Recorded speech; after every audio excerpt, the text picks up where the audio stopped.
ಹೌದು, ಜಿಲ್ಲೆ ಮತ್ತೆ ಇಬ್ಬರ ರಕ್ಕಸಿಯ ಭೀಕರ ಕೋರೆಗಳಿಗೆ ಸಿಕ್ಕಿ ನಲುಗುತ್ತಿದೆ. ಹನಿ ನೀರಿಗೂ ಪರದಾಡುವ ಸ್ಥಿತಿ ನಿರ್ಮಾಣವಾಗಿದೆ. ತೆರೆದ ಬಾವಿಗಳು ಒಣಗಿ ದಶಕಗಳೇ ಆಗಿದ್ದು, ಕೊಳವೆ ಬಾವಿಗಳಲ್ಲಿಯೂ ನೀರು ಸಿಗದ ಸ್ಥಿತಿಗೆ ಜಿಲ್ಲೆ ತಲುಪಿದೆ. ಕೆರೆಗಳ ನಾಡು ಎಂಬ ಖ್ಯಾತಿ ಹೊಂದಿರುವ ಚಿಕ್ಕಬಳ್ಳಾಪುರ ಜಿಲ್ಲೆಯ ಕೆರೆಗಳು ಪ್ರಸ್ತುತ ಬಿಸಿಲಿನ ತಾಪಮಾನ ಹೆಚ್ಚಳ, ಮುಂಗಾರಿನ ಆಗಮನದಲ್ಲಾದ ವಿಳಂಬದಿಂದಾಗಿ ಸಾವಿರಾರು ಅಡಿ ಕೊರೆದ್ರೂ ನೀರಿನ ಪಸಿ ಸಿಗದ ರೈತರು ಸಂಕಷ್ಟಕ್ಕೆ ಸಿಲುಕಿದ್ದಾರೆ. ಕೊಳವೆ ಬಾವಿಗಳನ್ನೇ ನೆಚ್ಚಿಕೊಂಡಿರುವ ಕೃಷಿಕರಿಗೆ ನೀರಿನ ಅಭಾವ ಕಾಡತೊಡಗಿದೆ. ಕಳೆದ 2 ವರ್ಷಗಳ ಹಿಂದೆ ಸುರಿದ ಭಾರೀ ಮಳೆಗೆ ತುಂಬಿದ್ದ ಕೆರೆ ಕುಂಟೆಗಳಲ್ಲಿನ ನೀರು ಸಂಗ್ರಹ ಮಟ್ಟ ಇದೀಗ ಮಾಯವಾಗಿದೆ. Check dam, ರಾಜಕಾಲುವೆಗಳು ಒಣಗಿವೆ. ಅಂತರ್ಜಲ ಮಟ್ಟದ ಏರಿಕೆಯಿಂದಾಗಿ ಚೇತರಿಸಿಕೊಂಡಿದ್ದ ಕೊಳವೆ ಬಾವಿಗಳು ಮತ್ತೆ ಮೊದಲಿನಂತಾಗುತ್ತಿವೆ. ನೀರಿನಿಂದ ಕೂಡಿದ್ದ ಕೊಳವೆ ಬಾವಿಗಳಲ್ಲಿ ನಿಧಾನವಾಗಿ ನೀರಿನ ಮಟ್ಟ ಕುಸಿಯುತ್ತಿದೆ. ಅಂತರ್ಜಲ ಮಟ್ಟ ಹೆಚ್ಚಿಸಲು ಸರ್ಕಾರ ಕೆಸಿ ವ್ಯಾಲಿ ಮತ್ತು HN ವ್ಯಾಲಿ ಯೋಜನೆ ಅನುಷ್ಠಾನಗೊಳಿಸಿ ಬತ್ತಿದ ಕೆರೆಗಳಿಗೆ ಜೀವ ತುಂಬುವ ಕೆಲಸ ಮಾಡಿದೆ. ಇದರ ಜೊತೆಗೆ ಕಳೆದ 2 ವರ್ಷಗಳ ಹಿಂದೆ ಸುರಿದ ಭರ್ಜರಿ ಮಳೆಗೆ ಹಲವು ದಶಕಗಳಿಂದ ನೀರು ಕಾಣದ ಕೆರೆಗಳು ಕೋಡಿ ಬಿದ್ದು ಜಲಸಂಪತ್ತು ಪುಷ್ಕಲವಾಗಿತ್ತು.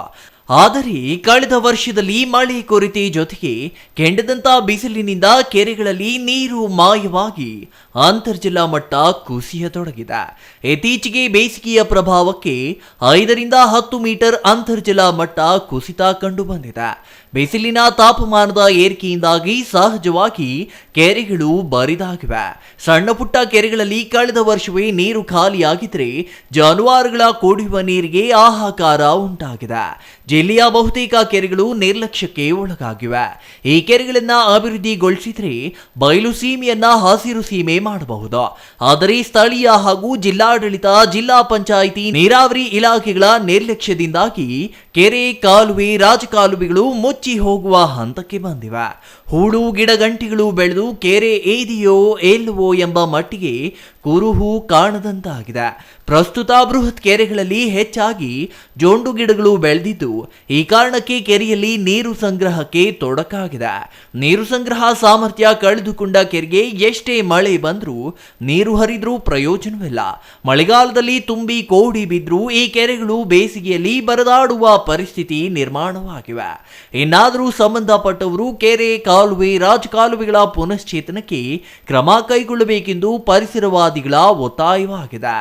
ಜಿಲ್ಲೆಯಲ್ಲಿ ಒಟ್ಟು 1981 ಕೆರೆಗಳಿದ್ದು, ಇದರಲ್ಲಿ ಬಾಗೇಪಲ್ಲಿ ತಾಲೂಕಿನಲ್ಲಿ 515, ಚಿಕ್ಕಬಳ್ಳಾಪುರದಲ್ಲಿ 156, ಚಿಂತಾಮಣಿ 668, ಗೌರಿಬಿದನೂರು 244, ಗುಡಿಬಂಡೆ 91, ಶಿಡ್ಲಘಟ್ಟ 327 ಕೆರೆಗಳಿವೆ.